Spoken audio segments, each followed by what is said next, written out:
Oh, I just got a notification. The account owner, blah, blah, blah, blah, blah. Okay, cool. Just saying it's recording?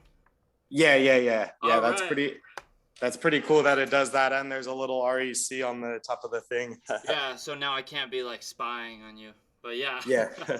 Well, yeah, I guess here we go. Crossroads podcast, the second one ever with James Dilg Yes, and sir. Revolving Productions. Hell Yeah. yeah, bro.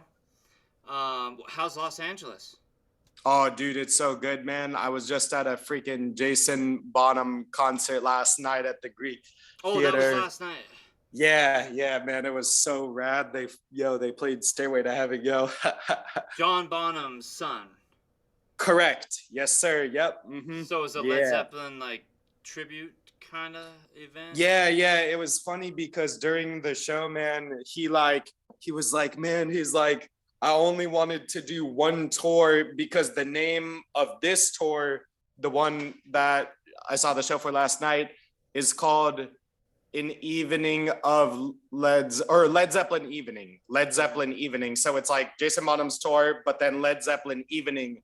And I think the first time that he did it was like 10 years ago or something like that. I'm not exactly sure, but he was saying that he's like, I only wanted to do this once then, but then they just kept doing the same Led Zeppelin Evening tour over and over and over again, mainly because of how much people fucking love Led Zeppelin, man. You know, myself sure.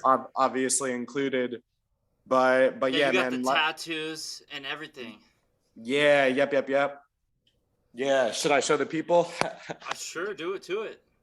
Dude, that is a pretty rad back tat. I hope, let me know if I should like move another direction or if... Yeah, if you kind of stand up, you can see all four of them. Oh, there you go, yeah. Dude, that's so gnarly. Rock and roll, baby. I'm sure you probably plan to continue getting more and more tattoos as you live life. Oh, dude, there's so many I want to get, bro. It's a matter of finding the artist and getting the money. but the real question is, are you ever going to tattoo your face? Probably not. No, probably not. That's like some people. That's like I kind of cut it there. You know? Yeah.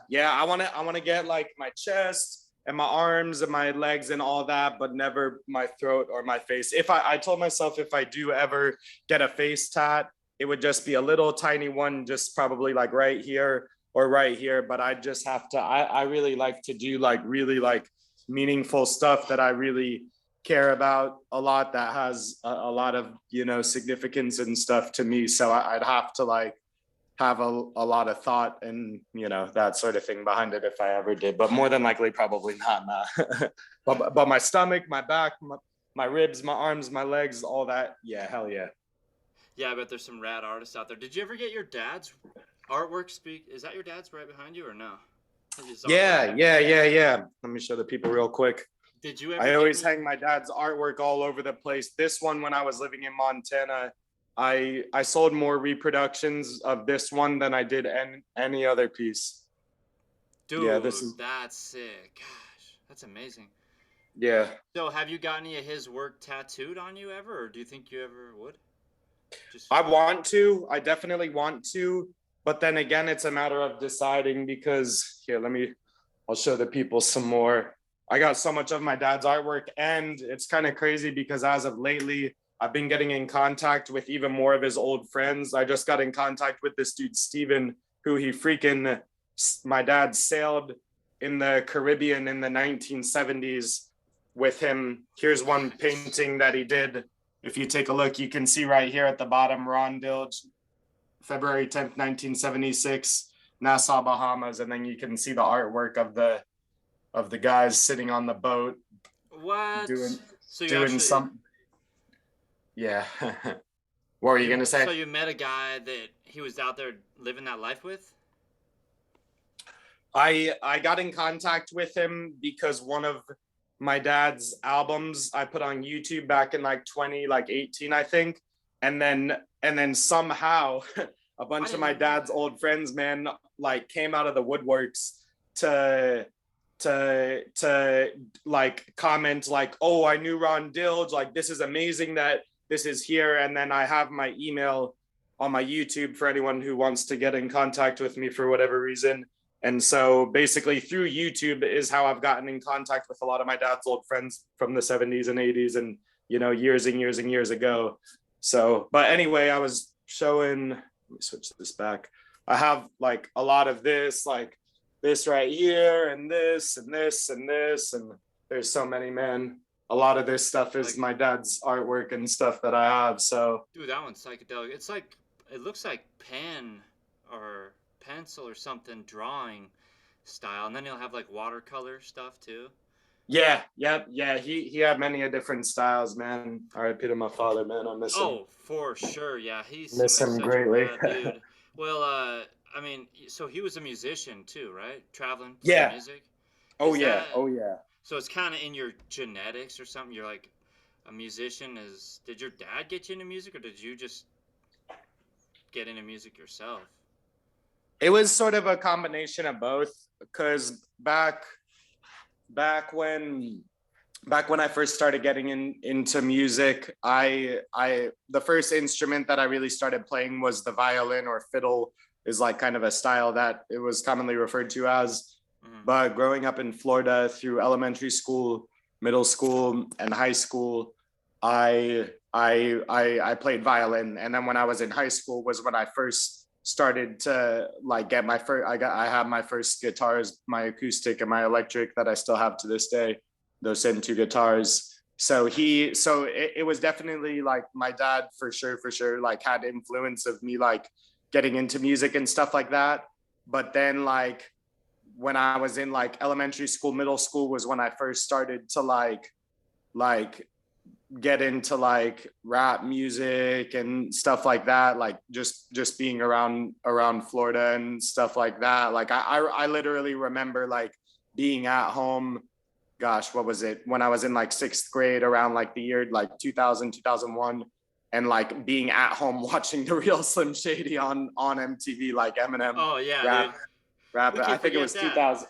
Yeah, I think it was like 2001. So yeah, my dad definitely like had a contributing force into me getting into it. But then like around that time, I had like started to like buy my own, like some of the first albums that I bought were like Linkin Park Hybrid Theory, like System of a Down, like Steal This Album and Toxicity and stuff like that. Those were some of the first CDs that I had like bought in like the late 90s, early 2000s. I can't remember exactly what year, but I had developed a interest. And then when I was like 15, 16, my cousin had shown me Led Zeppelin, and then that's when I really started to like get into that sort of stuff. So yeah, that's sort of how I started to get into music at the beginning, man. Yeah, it's pretty interesting how you have these two worlds of like modern hip hop culture that you're tapped in, and you like, you know, work with a bunch of hip hop artists and have that love and creativity. And then you also have this rock side that's like not only modern rock, but like old 60s, 70s rock. But I mean, so when you play guitar, because you'll play guitar with other guys too. Yeah, Not even just a rock band, but performing with hip hop artists. Mm-hmm. Yeah, yes, sir. Yep. Bro, guitar is like one of my favorite things of all time. Probably my favorite thing ever, honestly. Well, yeah, and see, when I first met you, and actually before I met you, because I just heard about you through the internet and I'd see your video production, I was like, dude, this guy makes like movies. I was like, this is like yes, sir. Yeah. It was so validating, because I remember when, not to cut you off, but when you and I first started like talking and communicating, you were like, I consider you to be a cinematographer. And when I was like getting involved like in films like heavily, like around like 2016, when I was really like dedicating like a lot of my life to it and learning and doing it and everything like that, that was like my main focus. And that's still like my end goal of like I love directing and directing's dope and everything like that, but the cinematography aspect of like, you know, the technical like choosing what camera and lenses and like angles and shots and stuff like that is just like, I've always been like a really like vivid visual person and stuff like that. So when you and I first started talking and you told me that, I was like, fuck yeah. I was like, I'm doing the right thing if somebody else is saying that that's what they consider me to be. Well, yeah, for sure. I mean, definitely like you invested good money into quality gear.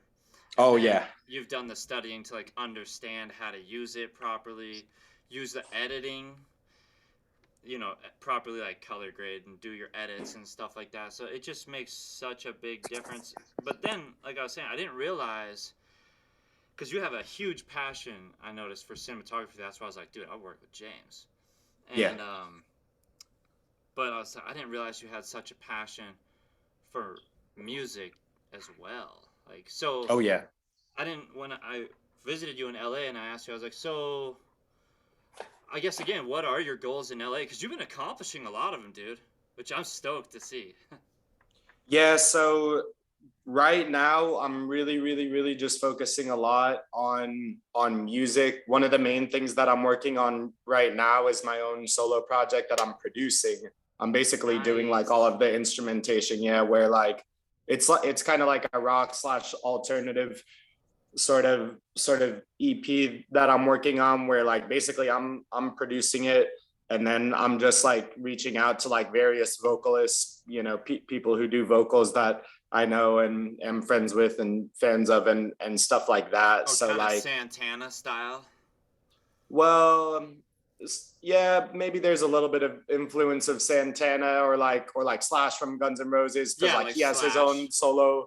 And then like even after the Led Zeppelin era, like Jimmy Page has some of his own like solo projects that he did in the 80s and 90s, I think, and years to come and stuff like that. So kind of like that, where basically I'm like mainly just producing it, where I'm doing like the instrumentation, like the guitar, the drums. I like to kind of keep it relatively simplistic when it comes to that. Like as far as like the technical aspect of it, I'll have like guitar, bass, and drums, and that's pretty much it for the most part. Because one of the things that I'm really trying to like implement from when it comes to like a studio setting versus like a live performance setting is that when it comes to live performances, I don't really like to perform with a backing track. Not that like there's Yeah, anything true wrong that. with that or whatever, but like if you look, man, at like bands like Led Zeppelin and like other performing acts and stuff, like there are people who are up there, man, where like there's no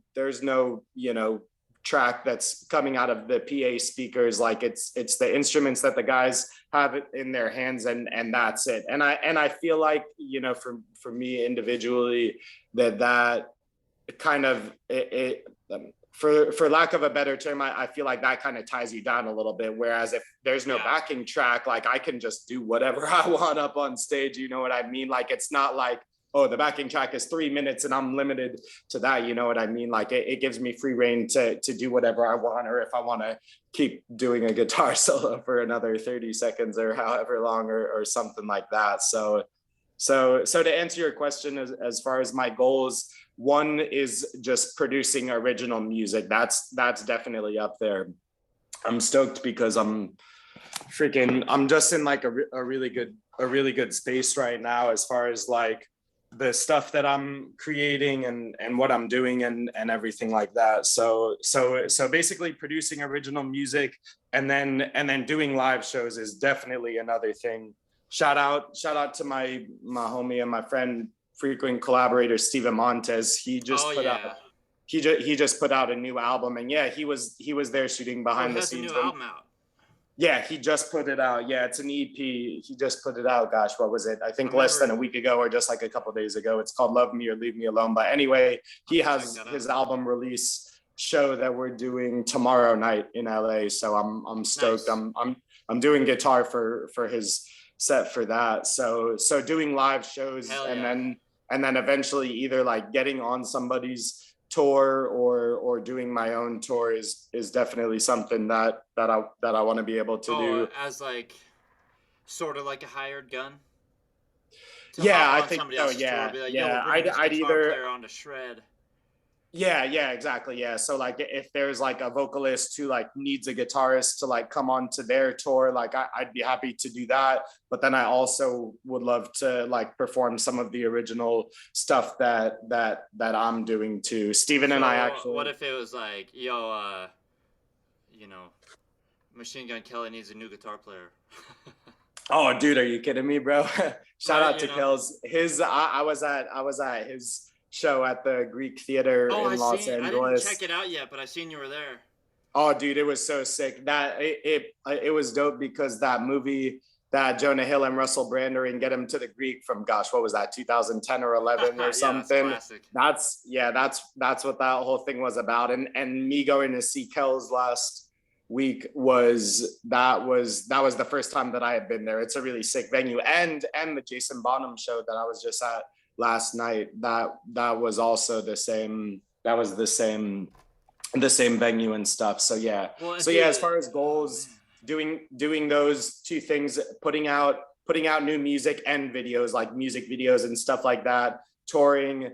And then I also still, love like directing videos, like other people's, music videos and short films and stuff like that, and even movies. Like Josh and I, shout out to Josh, who Jake also knows.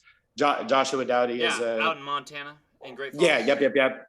Yeah, he's a close friend and frequent collaborator of mine. He's a screenwriter, but him and I have been talking about, different projects and stuff that we've been working on, as far as like short films and even full-length movies and stuff. But right now my primary focus is doing original music, recording music videos, and putting it out and performing live. So Yeah, yeah, man.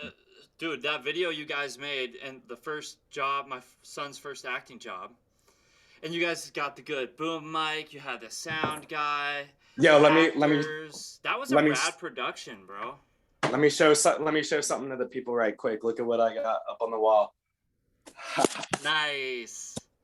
We still have one of those. I need to get it signed actually by you guys. Oh yeah, hell yeah, bro. And I Front have the page of the great. script you guys gave us. Yeah, I still have that too. Yep. Yeah, Great front page interview. of I the. seen you at his radio, by the way, doing the radio interview.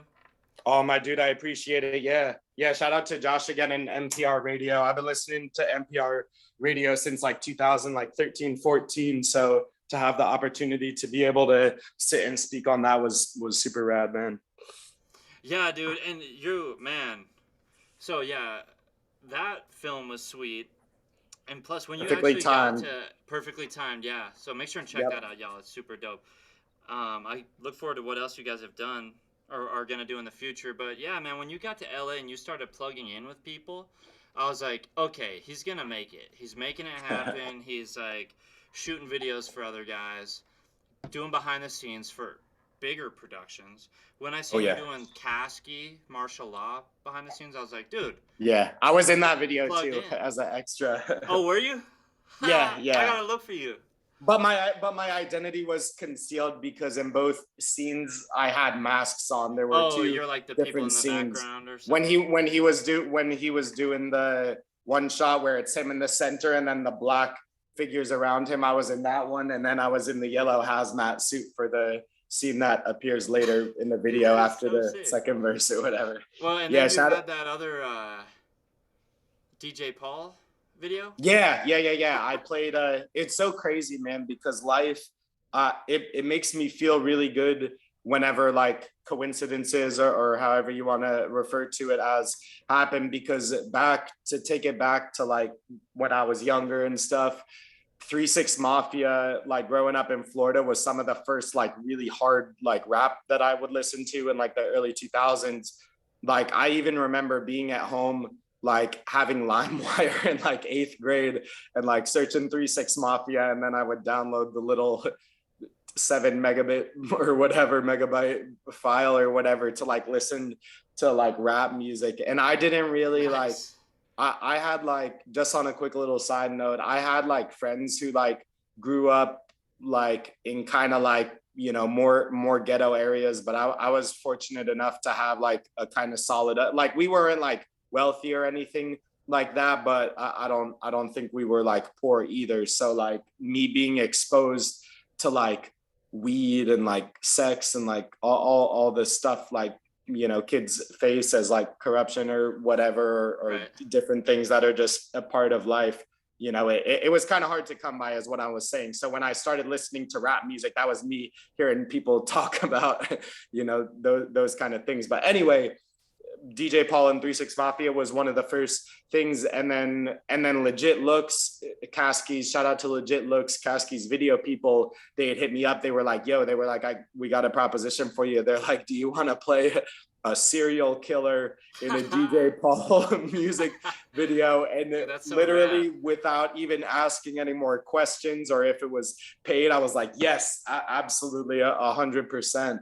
And it was crazy because we shot until freaking like 5 or 6 a.m. that night when we were shooting that scene. So to first start listening to DJ Paul in like the early 2000s, and then like 17 or whatever years later to play a freaking serial killer. And I still have some of the props from the video too, the hammer that I used, and the black sweater that I wore in it too. So Dude, it was like a full circle moment. It was like a full circle moment to like, I pictured myself being in 8th grade, sitting in my room listening to 3 6 Mafia, and now here I am shoving a model in the trunk of a 1970s Cadillac, pretending to smack her with a hammer. Man, life is crazy, man. So when you were first deciding to move out to LA, because you were living in Great Falls Yeah. before, and so you moved from Florida to Great Falls? Yeah, yep. Yeah, and then so when you were like, okay, I'm gonna go to LA, were you like, is this gonna work out? Am I gonna even, your Yeah, first, because it can be pretty that, discouraging, I'm sure, for many people, and a lot of people like don't end up it working out. You know what I mean? yeah, man, it's really, really tough. One of the a couple of the biggest things are that, like, one, you have to really, really, really be like mentally and physically like strong and focused, because especially in LA, it's so easy to just get fucking lost in it, man, and just Lost get in the caught up. sauce too, I bet. Yeah, Just like, exactly. And get lost in the rat race. So you really have to like when I moved there. And the other thing I was going to mention too is not knowing anybody, because I don't have any uncles or any family or anybody who lives out here, man. I even, because I had an Airbnb for like a week, the first week that I was out here, and then I literally lived in a hotel for 2 weeks while I was trying to search for a good apartment situation. It was cool because I told the guy at the hotel, I gave him a little information like, "Hey man, I just moved here and I'm looking for a place. Can you guys give me a good like weekly rate?" And he rented out the hotel room for like $450 a week, I think it was, or something like that. nice. So I lived in a hotel for a couple of weeks. But yeah, man, it's definitely hard and discouraging. What you got to do is you just got to stay focused, and you have to be able to ask yourself and answer, what do I want? And that was kind of the like driving force of like how I was able to just stay focused and I was able to grind. I mean, 2 weeks, here's a great story. 2 weeks I had lived in Los Angeles, and the first person that I linked up with was the fucking game. Multi platinum artist, Nice. as far as like big artists. Like, I met other people obviously in Right. those 2 weeks, but as far as like big artists and people who I Well fucked with, recognized names and everything. yeah. He and here's the story. So there was one Friday that I kind of had like a lot of belongings or whatever when I was there. And then there was one Friday where I was still like on job search or whatever. So I wasn't really like working, aside from just like trying to like hustle my videography or whatever, and trying to get people to Freelance hire me working and to everything. to film videos. So I was riding around trying to just get rid of miscellaneous like household stuff that I had, from like paintings to just like various things or whatever. And then literally all day long for like 10, 12 hours from like 8 in the morning to like 7, 8 at night or whatever. I was just going to different pawn shops and different places. And at like 2 in the afternoon or whatever, I was sitting in traffic, and I had kind of started to hit like a lull, because at that point I hadn't really been super successful. Like I had only sold like one item or whatever. And it's tough, man. Like you gotta tell yourself to keep going if somebody isn't, or somebody else might just be like, fuck this, and just go back to their place or whatever and give up or whatever. But anyway, right. For some reason, I had the urge to listen to that song, My Life, the game featuring Lil Wayne. And I had pulled it up on YouTube. I was borrowing my homie's car at the time. And when I pulled it up on YouTube, a little thing popped up that said the game upcoming show, Irvine, California, in like 2 days, right? So I was like, oh shit. Like it was kind of funny because like obviously I was in LA, but I'm like, oh yeah, I'm in LA where fucking badass, yeah, and things happen, where like badass concerts and like all sorts of things happen or whatever. I'm like, oh shit. So at that moment, I pulled up Instagram, and then I'm like, do I dare try? So I pull up the game's Instagram, 12 fucking million followers. So I send him a DM. And I'm like, yo, love your stuff. Would love to shoot your show at the, cause it wasn't just a game show. It was like a West Coast Legends or whatever, where fucking Ice Cube and Stoop Dogg and Demrick and all these crazy West Coast people were performing at. And so that was on Friday afternoon. Fast forward to midnight the next night, like 36 or whatever hours after the fact, and I get a fucking reply. So I get a reply, and then he's like, hit Jamil, who I later found out that's his brother and one of his other photographers. So I start messaging and talking to Jamil. He's like, all right, bet. He's like, we'll ride there together. He basically gives me a verbal okay via Instagram DM. So then he's like, meet me here at this location at this time, and we'll go to the show together. Because keep in mind, the venue was like a 45-minute, kind of a far drive or whatever, south of LA. Right. So I go to the spot to fucking meet him, hit him up. I think at that point he had sent me his number. So I message him and I'm like, yo, I'm here, not getting any answer. I try calling him, still don't get any answer. And I'm like, fuck. And then in my head, I'm like, all right, I know what time the show is and I know where it's at. So at that point, it was either I go home or I try to go to the show and finesse my way in. So I fucking made the decision to just get in my car and drive, even after Jamil, my contact, the game's brother or cousin or whatever, was being unresponsive. Right. So I get to the gate. I try to fucking finesse security or whatever. I just tell them that I'm there to shoot media. I had tried hitting Jamil, I think like 1 or 2 more times, and he was being unresponsive. I'm like, should I try messaging the game again? Because in my head, I'm like, I don't want to be like bothersome or whatever. Right. So I fucking message him again, bro, and I start having a fucking Instagram conversation with the game where we're like messaging back and forth. I didn't know if it was actually him messaging or if it was like his management or whatever. But anyway, I'm DMing on the game's Instagram profile, like not anybody else. He's like, just chill, like we're almost there, just stay at the gate or whatever. So then fucking at this point, like an hour and a half has gone by where I've been standing there at this fucking gate trying to finesse my way in through security or whatever. And then out of nowhere, this fucking big ass bus pulls up, all black tinted windows. And then I think he had messaged me like details or whatever about it. And then I'm like, yo, what up? I'm like, I'm here to shoot for the game. And I start showing them the messages or whatever. They're like, let me see your ID. So I hand them my fucking ghetto ass Montana ID that's like beat to shit. And you can barely even tell that it's me because of how bad the picture quality is. Right. They're looking at my ID for 5 minutes. Keep in mind, this is like a fucking huge ass 7-foot dude who's like looking down on me or whatever. Right. And then he gives me the head nod to come over. I fucking walk on the bus. it's like me, one other white person, like fucking 15 black people or whatever, and then at the back of the bus is the fucking game sitting there, bro. And that, yeah. and again, to reiterate, That'd be a surreal moment as well. I had been living in LA for 2 weeks, and here I am standing on the game's fucking tour bus with my little camera bag in the bag.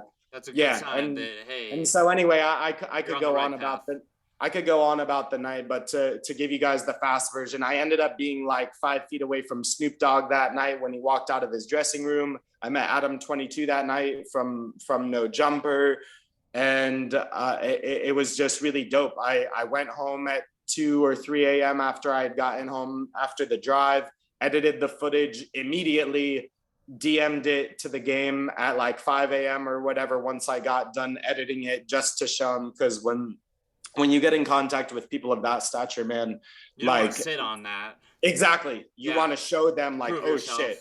Yeah, that's another big thing, is under promise and over deliver, where like if you say you're gonna do something, exceed what you say, like, oh yeah, I'll have you the edit back in a week, and then send it to them like in 2 or 3 days or whatever, or as soon as possible. But anyway, that was after that. And I remember there was like a moment in time when I fucking got back to, I can't remember if I had my apartment or if I was still in the hotel at that moment. But when I walked into when I walked into the place that I was at, I stood there for a second and I was like, all right, anything is possible. I've been in LA for 2 weeks and I was just at a big ass fucking place shooting for the game, a national recording artist who sold fucking millions of records off of a fucking Instagram DM. I was like, I can do anything. All I got to do is set my mind to it. So I was super grateful. And put yourself out there, which you're not afraid to do. You know, you got the courage to be like, I'll just send them a message, you know, sending a message. So for anybody who's out there who thinks that you can't do something, trust me, you can. You just gotta set your mind to it and focus on what it is you're trying to achieve and take the necessary steps possible to move forward. Yeah, man. How about when you were with Bam Margera? Oh yeah. I was like, what? I didn't see that coming. Yo, I'm so glad you asked that question. All right, so what happened is I kind of recently, I used to skateboard a lot when I was younger and stuff, when I was growing up in Florida. But then when I started to get into like music and film and stuff like that, I kind of wasn't really that interested or whatever. But anyway, over the past like couple years or whatever, I've been getting back into it, where I've been going skating at various places and stuff. And so anyway, Bam was somebody who I kind of grew up on, like in the 2000s and everything like that. And so I started following him on Instagram. And then there was one night, what was this, back in April of 2021, I think, I'm pretty sure it was in April. He had posted on his Instagram, if you're in Los Angeles, come to 6260 Rampart or whatever it was. I don't remember if that was the actual exact address or whatever. But anyway, he posted his address on Instagram, and the fucking photo that he posted, it was like pink and purple, and it was some house, and it just looked like debris, like there was like drywall and wood and just like all this different shit or whatever. And so he had posted it. I'm like, oh shit. I was like, I've known who Bam is for like 20 years, man. I was like, I better just go, because it was like a Sunday night. It was pretty late at that point. It was like 11 or 11:30 p.m. or something like that. I'm like, I better just go. Mm-hmm. So I get my camera and stuff, and I go drive to the address. I put it in or whatever. I find the spot. I walk up, and then so I walk up, and then there's this like security guy at the door or whatever, and I got my camera around my neck, and then I just walk up to the guy. I'm like, yo, is this the spot? And then he looks at me with this crazy eyebrow raise, and he's like, yeah, who are you?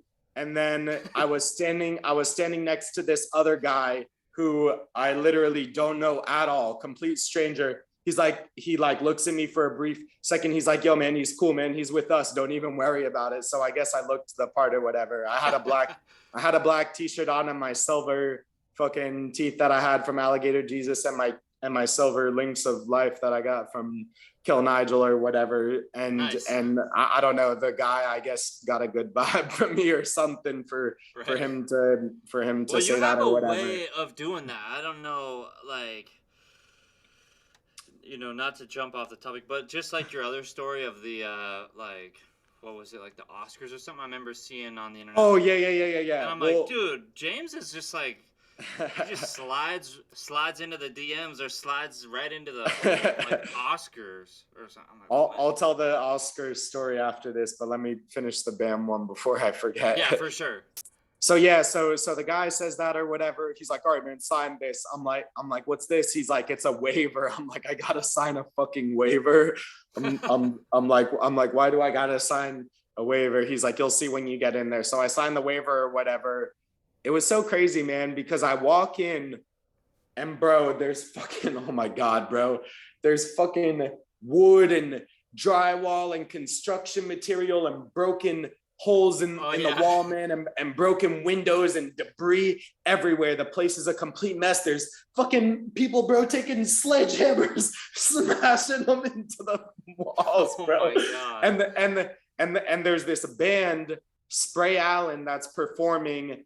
And I found out that night that the bassist from fucking Sublime was the bassist. So Spray Allen was his new band, and I had met this guy, and it's crazy. So they were shooting a music video or something, right? They were shooting a music video. Yep. Yeah, they were shooting a music video. Yeah, and then so I walk in. There's all this fucking craziness and chaos, and for some reason, bro, you know how sometimes you walk into a fucking place and you catch a vibe? I literally stepped foot into the living room. I walked from the kitchen into the living room. And the moment that I stepped there, so they say that smell is your number one trigger remembrance, where if you smell something, it's more than likely that out of all your other senses will take you back to like a moment when you were young or something like that, right, rather than any of your other senses, sight or hearing or anything else. Mm-hmm. I closed my eyes for like a split second and it just took me back to being at the beach at Florida, man. Because when I was growing up and like being a teenager, Sublime was one of the bands that I listened to a lot growing up and stuff. So the fact that I got to meet him and Ben Margera that night. But anyway, when I stepped foot there at that moment, I just caught a vibe, bro. And I just felt right at home, even though it was chaos and craziness and shit going on. I just really caught a vibe there. Element. And so yeah, you're like, this is, you know. Yeah, it was dope. And so Bam had posted his address. That's how I got there. I ended up like linking up with a bunch of other people and stuff.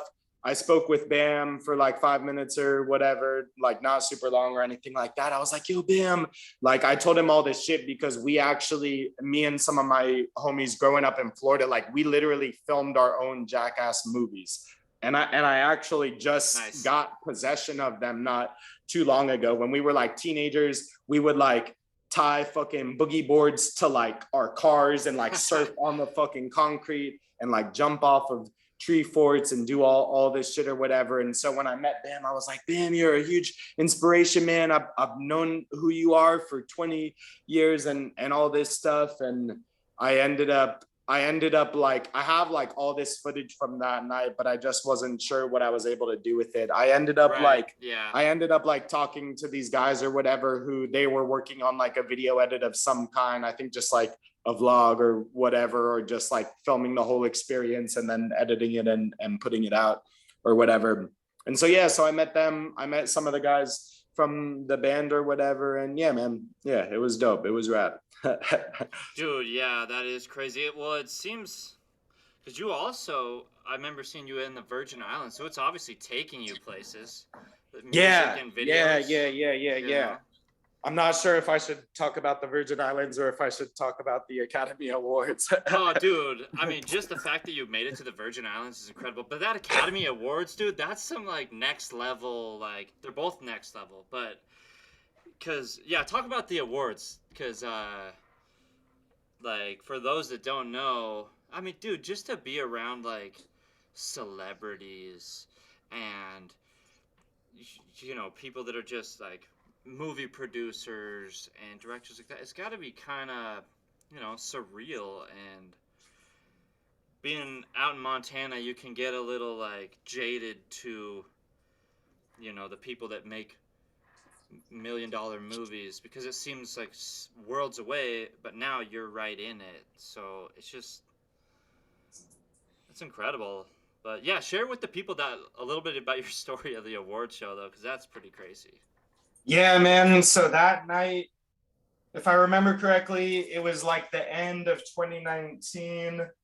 And so what had happened so there's this guy, Artie, who, so when I had that first Airbnb from when I first moved to LA in the end of 2019, I had met two people. I had met two people when I had that Airbnb, and one of them was Artie, and then the other one was Mikey. I'll later talk on this or whatever, because Mikey was one of the main reasons why I ended up going to the Virgin Islands. But anyway, I'll stay on the Academy Awards. So I was sitting there, and it was a Sunday night, and I didn't really like have anything going on or whatever. And then I knew that the Academy Awards were going on, and my apartment was relatively close to where the event was being held at.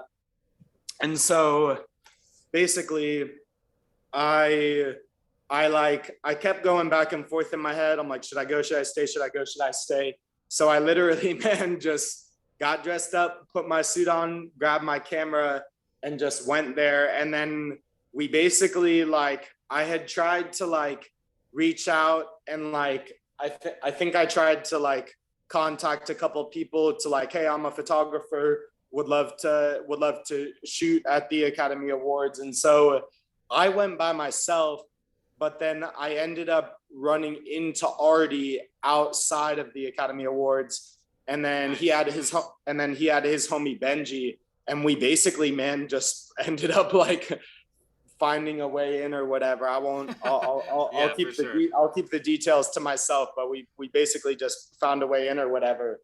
And then yeah, man, so the way that they had it set up is there was a couple floors to it or whatever, and on the ground floor was where all the real big A-list celebrities were at the time. A couple of the really dope movies that were in theaters were Once Upon a Time in Hollywood and the Joaquin Phoenix Joker. Oh yeah. So that night, great movies. That night, one really, really dope thing that happened is the speech that Joaquin gave when he won Best Male Performance for the Joker movie. He was basically saying how mean and insensitive society is. That was basically the so short you got premise. To hear that I literally got to stand there in person and hear that. And that's incredible. It was incredible. Wow. And the other insane thing that happened is Billie Eilish performed. It was a Beatles cover, and I'm pretty sure the song was Yesterday. I'm fairly certain that the song was Yesterday. Jeez, Billie Eilish. And so the architecture of the hall of where they were having the main event at, so number one, the Beatles are one of my all-time favorites, and number two, the way that room is set up, I almost cried the fucking vibes that I got when Billy did the cover of that song, because that song was one of the too. Yeah, that song, phenomenal. That song was one of the first songs that I had learned on guitar. If it was Yesterday, I'm pretty sure. So those two things happening, I'm pretty sure I saw Keanu Reeves. I linked up with Ann Morgan, who she had won Best Makeup Artist for the movie Bombshell. I got some really good portraits of her, and I ended up getting her email. I went home again, edited the stuff immediately and sent it to her, and I got a reply back. She's like, "James, what a wonderful photo. Thank you so much." I think nice. there was another person who I got some really good portraits with.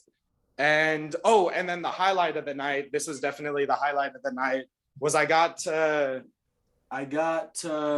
bad, 1 second. Oh shit. I'll hit him back as soon as we're done with the interview. Oh, okay, yeah. But yeah, we can wrap it up here soon if you need to. Oh, it's cool. It's cool, man. I enjoy talking about all this stuff. And so the highlight of the night was at the end of the night when we were getting ready to leave. We were standing outside, and then Quentin Tarantino was fucking standing there. And then that night he had won. Crazy. Yeah, dude. He had won, or Brad Pitt had won Best Supporting Actor for Once Upon a Time in Hollywood. So he was like in a good mood, you know? Nice. And then I'm standing there, and then my homie Artie is standing there talking to him, and I'm like, you gotta be fucking kidding me. Like my homie's standing over there talking to Quentin Tarantino. And then in my head, I'm like, all right, think of something good to say. And then I was like, Quentin. I was like, last year my roommates told me that they hadn't seen Pulp Fiction. I was like, all right, sit the fuck down right now, and we're about to watch that shit. And he started laughing. So I was like, yeah. I got to make him laugh with a joke that was about one of his movies. So the fact that I did that to one of the most dopest and one of my most favorite fucking film directors of all time was really cool. And I got a couple really good portraits of him too with my Sony. So that was really rad. But yeah, that was awesome, bro. It was such a good time, man. I believe in you, bro. As far as just like your craft in itself, I'm like, dude, this is quality. Your passion you have, plus the fact that you're like a networker. You'll get out there, put yourself out there, meet people, go to the big party in the hills on the mansion if you can, or go to the place that they're destroying. You know, you have a good spectrum of like, yo, you're working with the homies on the street, and you're trying to make those connections in the Hollywood Hills mansions. And yeah, I'm like, dude, you're making it happen, dude. I'm stoked. So are you trying to make movies and stuff like that too then? You've done the short film. You think you'll ever do a big feature film one day? Yeah. Oh yeah, definitely. Yeah. Yeah, nah, that'll, my bad. Give me like 2 seconds. Let me just. Bad, on a call right now. I'll hit you guys right back.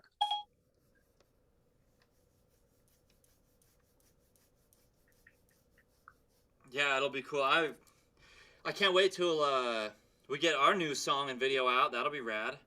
Oh yeah, dude. Yes, sir. In due time, for sure. Yeah, it's falling from grace, man. Yeah, dude. But I can't. It's always nice to work together, and doing this podcast. Like, yeah, dude, we've definitely been through some shit. Like when we were shooting the Faded Blue Jeans, and those freaking Hooderites kept harassing us. Oh, and yeah, dude. Trying to hustle. And then when I left this iPad in the field for a freaking week, dude, it got rained on too. So insane, bro. I can't believe it's and here it is, still working. You know, I mean, shout out to Apple products, they work, I guess. Yeah, nah. But nah, to answer your question earlier, I definitely, without a doubt, definitely want to direct movies. Me and Josh. So touching back on Perfectly Timed, we had done the short film version of it, but Josh literally has the full script, like the movie, like the full length version of it that we have, and we want to shoot it in Chicago. So that's one of the projects that we have. And then there's another project that I want to shoot up in Montana, but like I'm still like in the pre-production stages of it, of like deciding, like, you know, I have like a good like general like gist of like what I want it to be and what I want it to be about and all this different stuff, but I want to get it, you know, finalized and in a better place and a sure idea of like what it is that I'm trying to do and stuff. So yeah, it'll definitely happen someday without a doubt, but it's just a matter of when and where and how. So true that. Well, I mean, with you working on all the music videos for everybody, is YouTube pretty much where everybody can find all your work on your Revolving Productions YouTube channel? Yeah. Sometimes I'll upload the videos directly to the channel. And then if not, if they're on somebody else's channel, I'll just put them on the playlist. But yeah, for the most part, yeah. Yep. Yeah, and then your Instagram and Facebook Yeah, and all that yeah, yeah. jazz. I have two. I have my own personal one, and then I have one for Revolving Productions, which is more like the music videos and stuff that I do. And then my own personal one is for like my own stuff that I'm working on music wise and whatnot. Well, yeah, dude, your video. I see you were gonna start renting your gear out to people, possibly. Yeah, yeah. I already did actually. Yeah, yep, yeah. Nice. Good. Yeah, I just over the years as a filmmaker, man, I've acquired a lot of different gear and stuff. Dude, And yeah, that's the yeah, point. Build so that company up, dude. I can't wait. It's exactly, progressing. yeah, Making a yeah. lot of I progress, have bro. my what's that? You're making a lot of progress, you know? And Oh you're an yeah, dude, yeah. inspiration to these other people. You know, you lead by example. You're showing them that, hey, it is possible. You don't even have to tell them. You're out there doing it, you know? And Yeah, yeah, man. those kids back in Great Falls or Montana, they're like, man, maybe one day I could get out of here and go to LA and get a super hot bikini model. No. I'm sure you've Yeah, been meeting man. some pretty cool people out there, though. You know? Oh yeah, dude. Yeah, yeah. It's been really rad, man. It's been really cool. You just gotta be careful sometimes on who you cross paths with, bro, because there's a lot of sharks out here, man. Oh, But dude, it's gotta be just being a dog eat dog world, and then in LA, where it's like, oh, I heard dude. they were cleaning up the homeless encampments. They probably spawned again, but So here's a crazy rumor. Supposedly, I don't know how much truth there is to this, but I was told that it was on the news, but supposedly they're building a 19-story skyscraper building downtown for all the homeless people to live, man. wow, That's what the rumor is, but I don't know if you one hears many things, as they say. hopefully they do. It might become, just their dirty den, but at least it would be in a confined space and not out in everybody's face. Yeah, yeah, definitely. Yeah, where were we driving on San Pedro, I think was when I was told about that, and supposedly where it's supposed to be. I know I was joking around with the people who I was with, and I was like, damn, bro, why can't they do that for hard working people who just can't make a living? Like, because some yeah, it's Right? sad Yeah, and true that. stuff, but it's like, yo, like a person is their own individual self. Like you have to do things in order to have things, you know what I mean? But I Well, don't know. your apartment, you still in the same apartment? Or you're not in your Oh apartment. no, no, Or what? I'm at a new spot Oh, here. you Let me did. show You you. moved. Is this the new place you're at now? Yep. Dude, this place looks lit. So you got some roommates there? Is this the place you were looking into or no? Yeah, yeah, yep, yeah. I got a couple Sweet. roommates. Yep. Yeah, yeah, Dope. it's dope. Yeah, I'm out here in Silver Lake, a little bit north of downtown. I'm kind of like East Los Angeles. I'm over by I-5, kind of by like Glendale, sort of a little bit, but it's still a good like central location. Like it only takes me like 10 minutes to get downtown, like 10-15 minutes to get to Hollywood. So it's in a good spot. Dude, I mean, with you going out to Hollywood, because of course, me being an artist, I was always like, man, I got to get to LA one day. With you going out there, it helped me to feel more comfortable. Like, yo, my homies there. You were living right like in the heart of Hollywood, right off Hollywood Strip, and so I was like, it was such an awesome experience in this last year to go visit you a couple times, go check it out. You could show me, you know, you showed me around the place, Yeah. and you even took me to some other people's places. It was totally rad. So now, are the people you stay with, are they like creative people too, or? Yeah, yeah, yeah, yeah. Yeah, I got two roommates, Lawrence and Sebastian. Sebastian is like an audio like engineer slash producer, and then Lawrence like manages actors and kind of does like stand up and stuff. So yeah, it's a good situation, man. I enjoy it, man. One of the things, part of the reason why I stayed in that one apartment for so long is because I like to be able to have a view with my place, and I definitely have that here for sure. But yeah, Nice. nah, and then yeah, just touching back on what you were just saying too.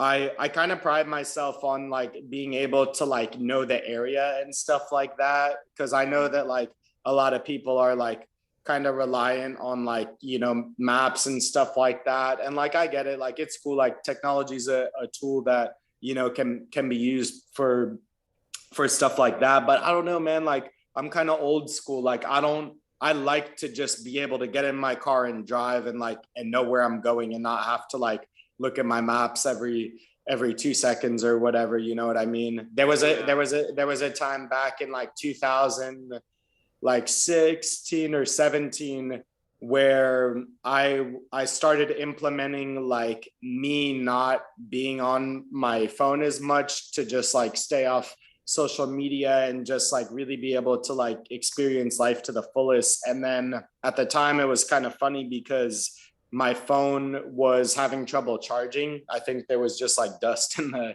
charging port or something, but it got to a point where I literally couldn't even charge my phone. So I would like, I eventually got like frustrated enough to where I was like, fuck this phone, man.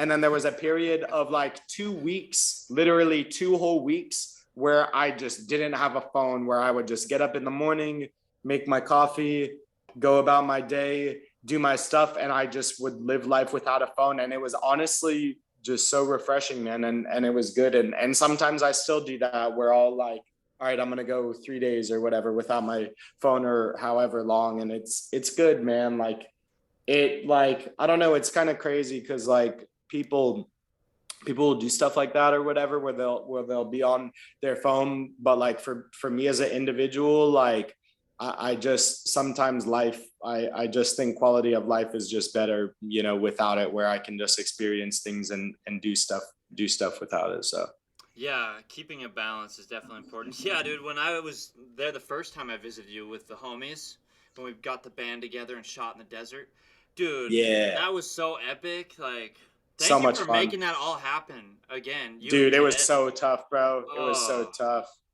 I was just like, it's gonna happen. But Yeah. so I was like totally hungover the last day. I've been on that like sobriety kick ever since then. But I drove him to the airport that morning and I left my phone at the hotel room. So I was like, fuck. Now I have to make it back with no GPS and do this old school. And it really put me in that position. Homie tried to test me the day before, like, all right, see if you can make it back to the room with no phone today. And yeah, so I had to figure that out. But it's no joke, dude, driving around in LA. Holy shit. Yeah. So Yeah. it's the world's different than Montana, Yeah. When I had my mom and the person she was with at the time, they came to come visit Montana. What was it, in like 2017? And then when we were just driving around Great Falls, it was funny because I was like a tour guide, where I'll be like, and this is where this is, and this is what it is, and I would share what the place is and the details and stuff like that. And I even still do that to today, because like, I don't know, man. I might be like wrong for like thinking this or saying this, but like, to me, when I have that information, like it's not as boring, where like sometimes somebody might just drive around and then it's like, oh, this place is so rad, like I want to know more about it. You know what I mean? But if somebody's just sitting there and they're driving and they're not saying anything or they're not sharing any information, Right. it's like, yo, like I'm like, give me all the info, man. Take Like it all in, absorb it. yeah, Yeah, exactly. Like I want to know everything. Just like when we were cruising around West Hollywood and like, oh, there's the Jim Morrison room and there's the Whiskey A Go Go and there's the Rainbow and everything, dude. and yeah, all that shit. Yeah, And it's that's, fun, man. you do keep a good balance of, living in the moment and like taking it all in and sharing it with people. Because, putting it on your Instagram, be like, yo, what's up, people? I'm out here. Not everybody gets that chance or has that wild spirit that's like, let's go, let's do it. That's your thing. That's like your catchphrase almost. It is. That's why I got it tatted on my ankle, yo. Let's go. Yeah, dude. Oh, man. That is a sick tat. Thanks, yo. Yeah, dude. I can't wait to get back together with you in the real world again one day. Hopefully, next time we can actually go to that Jim Morrison motel room. If Oh, it's I even know, open dude. again, you know. Sheesh. But If the Jim Morrison room is seeing this part of the video right now, please open it back up so that me and Jake and many more people can enjoy it. yeah, dude. Are you probably gonna be set up in LA for a while? Yeah, definitely. You Yeah, plan to I'll stick always. around or what? Yeah, definitely. I'll always. Montana will always have a special place in my heart, as will Florida, my home, and all the other places. But I think LA and Cali is going to be kind of the base, and then I'll just go to the other places and stuff as needed. Like sometimes part of the reason why, because even though I've been in LA for about 2 or so years now, like I've already been back to Montana like 4 fucking times or something crazy. Some of the time Yeah. it's some of the time, man, it's just really refreshing.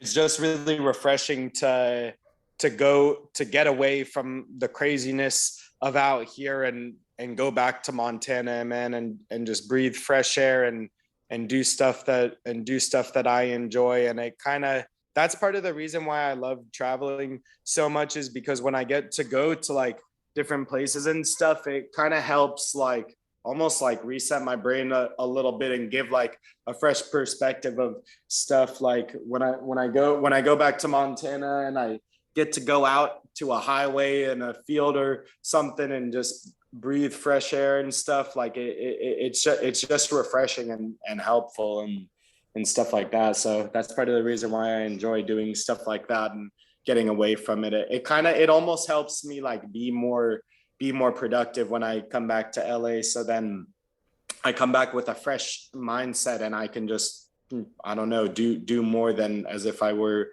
to stay here and stuff. So Yeah, and you seem to like really, when you go to these places, you know, you really take it in and appreciate it. Like when you came and shot a video out here with me in the winter, and then you're like, you rolled out in the snow with no shirt yeah, on. You're like, damn, man. I'm out here. I'm going back to California next week, and it's gonna be back to warm weather and no snow. And Exactly. Yeah, man. Snakeskin boots. That was a fun production, man. yeah, dude, it's always fun working with you, and it's like I said, man, it's like, you know, like my homies were saying when we did the video on the desert, and you got some more guys together. You got AJ to help film, and Steven with filming, and Jed did drum, and you're really good about that, man. You get more people involved in your productions, and you're really professional about it. Like, and you just are progressing. I'm like, man, one day he's gonna be putting together big teams and big studio operations, and it's like, dude. Oh yeah. And one day, you know, when you got an investor or somebody that's like, you know, hell yeah, you got this project, we're gonna dump $100,000 into it, or even 10,000, or you know, It, out there in LA, it's like somebody might be like, yeah, make a deal with Netflix, like $1 million to produce this or whatever. I don't know. you know what part of it is where the professionalism comes from is one, my upbringing, because my mom, she just taught me always to be really respectful. And bro, I couldn't tell you how many times I've gotten in contact with a creative man, a camera operator, whatever, all these different people out here in LA. And like, I don't know, dude, like, I don't get it, man. They'll just be like, oh yeah, bro, that's not a good idea or whatever. And I don't know, man, like I just like I hear these things that people say to me, or like, or if I get in contact with somebody and then we're talking about a video we're shooting and they're just texting me this fucking paragraph of 15 different questions. And not that like knowledge is bad, like it's good to have knowledge, but it's like, yo, like go to YouTube and search those questions, man. Like don't, people sometimes don't have the time or the way that they'll state their question or something like that. And then I'll just say to myself, like, fuck, dude, like I don't want to, I absolutely like don't want to like be talking to a big director and come off in that way. Like you always want to be Right. like cool, authentic, like respectable and professional. Like, oh, would it be okay if we did this, as opposed to like, nah, fuck that. Like yeah, there's a time and a place where if it's like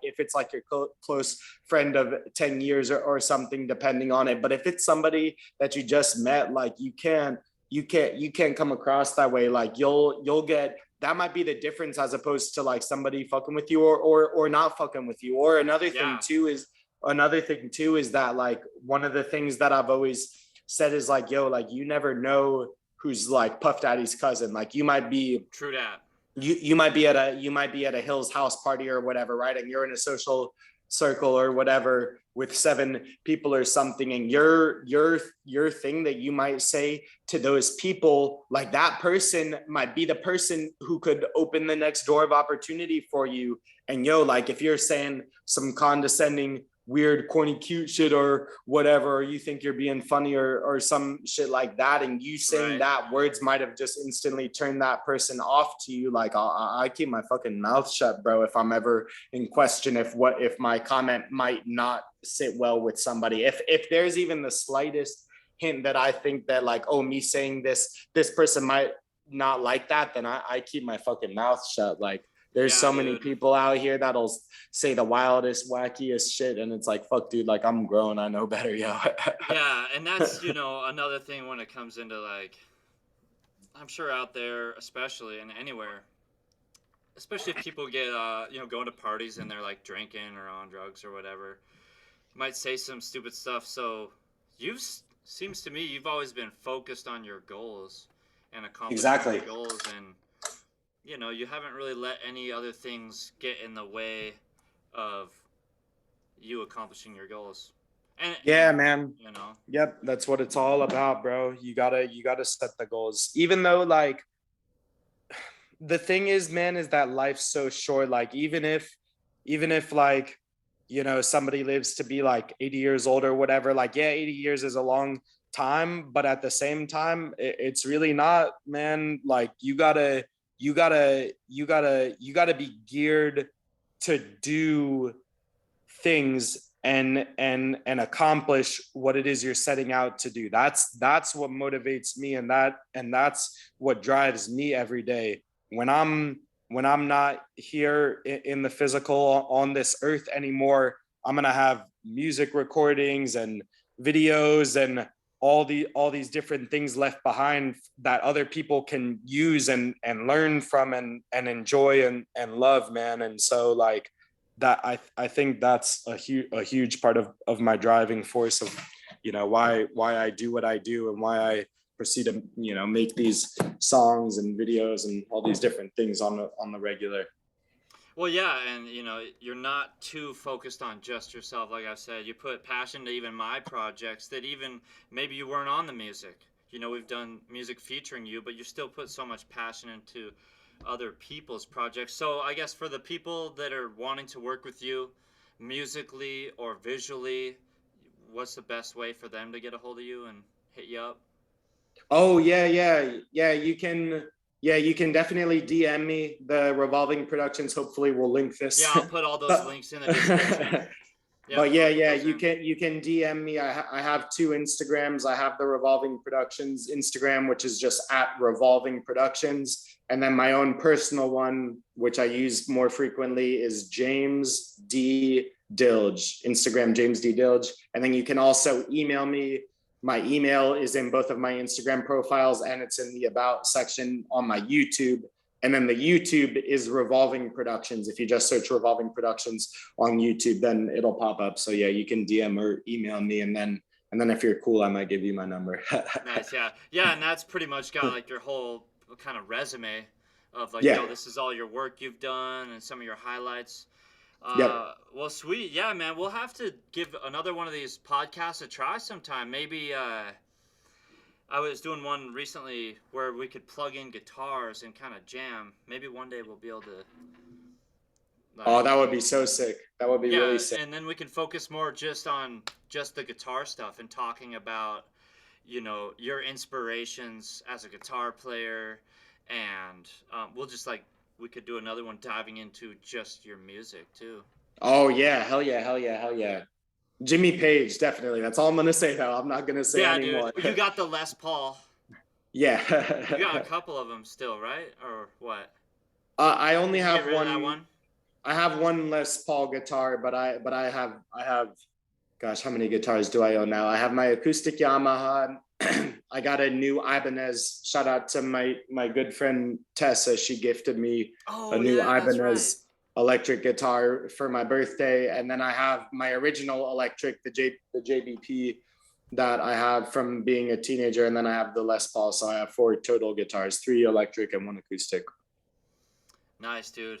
Yeah, when we went to those guitar shops, bro, dude, that was Oh so man. rad. That super evil guitar.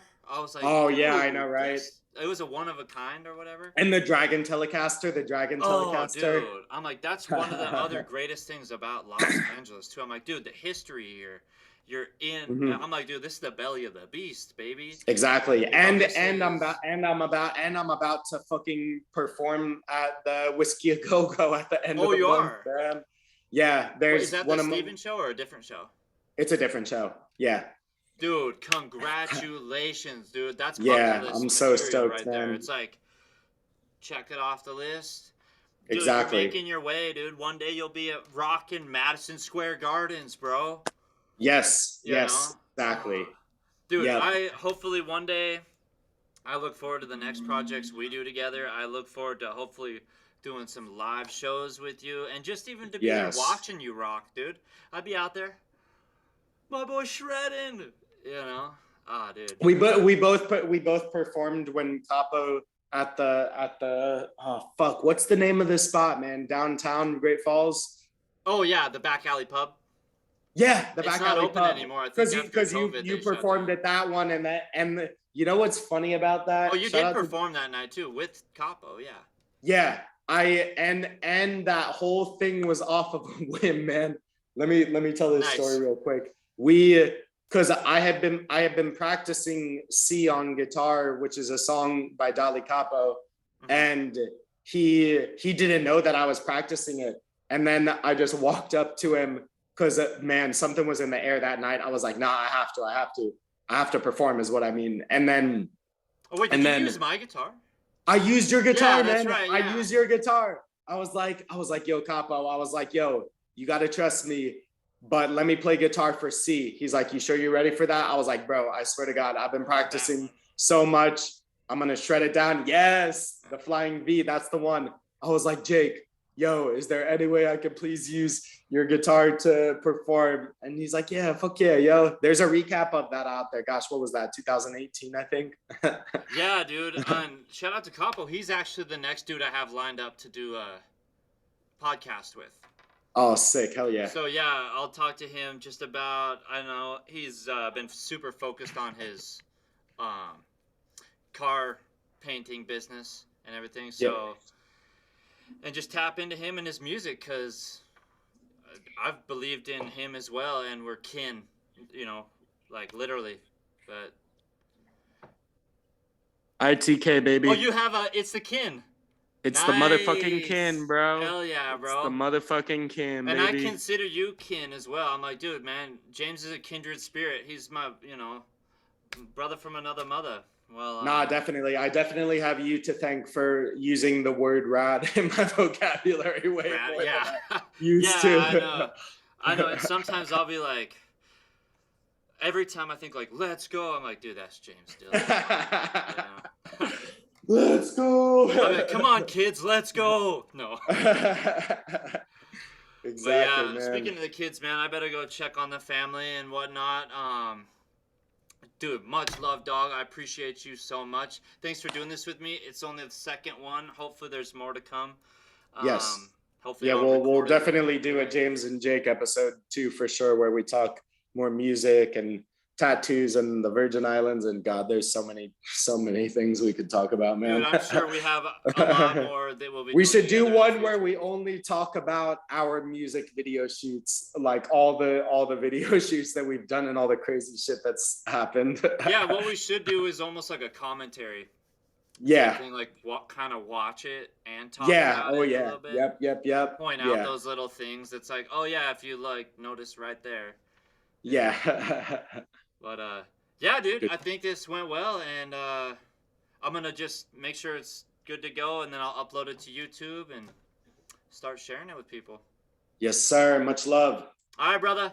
Well, have a great rest of your day, and I'll talk to you again soon. All right, sounds good, man. Peace. Likewise. All right, peace. All right, later. Later.